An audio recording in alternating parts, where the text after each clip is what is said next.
কম দৰমহা পায় নেকি? আমি চৰকাৰী চাকৰিয়ালসকলে আমি বহুত দৰমহা পাওঁ।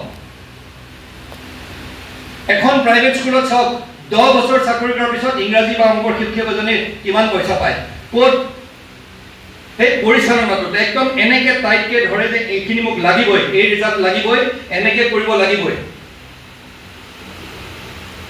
যদি ঠাণ্ডা 10টা বেলেগ বেলেগ থাকে কেনেকৈ হ'ব? মই সকলোৰে আছে বুলি কোৱা নাই, কিন্তু কাৰ কাৰ আছে মই এতিয়া তাৰে ভিতৰত 10% মইতো একদম নামেই লৈ ল'ব পাৰিম। ঠাণ্ডাবাজি এইবাৰৰ পৰা মই স্কুলৰ প্ৰধান শিক্ষকক মই ৰেছপন্সিবল কৰিম। পৰিচালনা কৰিছে ঠিক আছে, ল'ৰা ছোৱালী পঢ়া শুনা ঠিক নহ'ব পাৰে, কিন্তু এনেকৈ 0% হ'ব নোৱাৰে। 0% যদি হৈছে তাৰমানে ক'ৰবাত আমাৰ পৰিচালনাত আমাৰ এটা কেৰণ লাগিছে।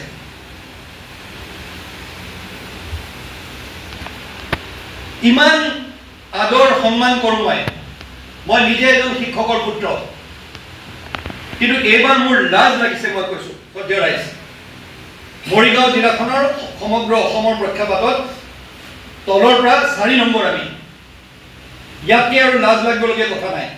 আৰু এইটো গোটেই সমাজখনৰ সন্মুখত আমি এটা মুখ ঠেকেচা খাইছোঁ, গোটেই শিক্ষা বিভাগে আমি মুখ ঠেকেচা খাইছোঁ।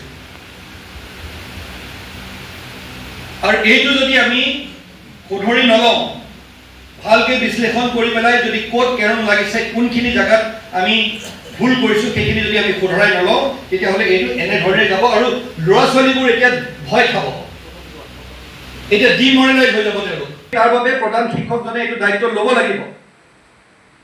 আজি যদি ইমান বেয়া ৰিজাল্ট হৈছে, মই প্ৰথমতে প্ৰধান শিক্ষকগৰাকীক বা কেইগৰাকীক মই দোষাৰোপ কৰিমেই। ক'ৰবাত নহয় ক'ৰবাত এটা গোটেই ছিষ্টেমটোত কিবা এটা ভুল লাগিছে। আৰু এতিয়া আমি একেলগে মিলি সুন্দৰকৈ এটা ষ্ট্ৰেটেজি বনাব লাগিব। আমি প্ৰতি মাহে তেওঁলোকক আমি কোচিং কৰিব লাগিব।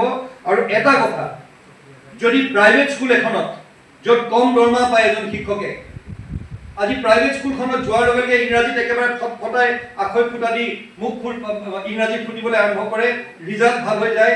এজন শিক্ষকে 60-70 হাজাৰকৈ দৰমহা পায়, ইয়াত 10 বছৰ কাম কৰাৰ পিছত 17,000 টকা দৰমহা পায়। ইমান দৰমহা দিয়া স্বত্তেও কিয় হ'বলৈ পাইছে এইটো? এই প্ৰশ্নটো মই আয়ুক্ত হিচাপে মই কৰিমেই। কম দৰমহা পাই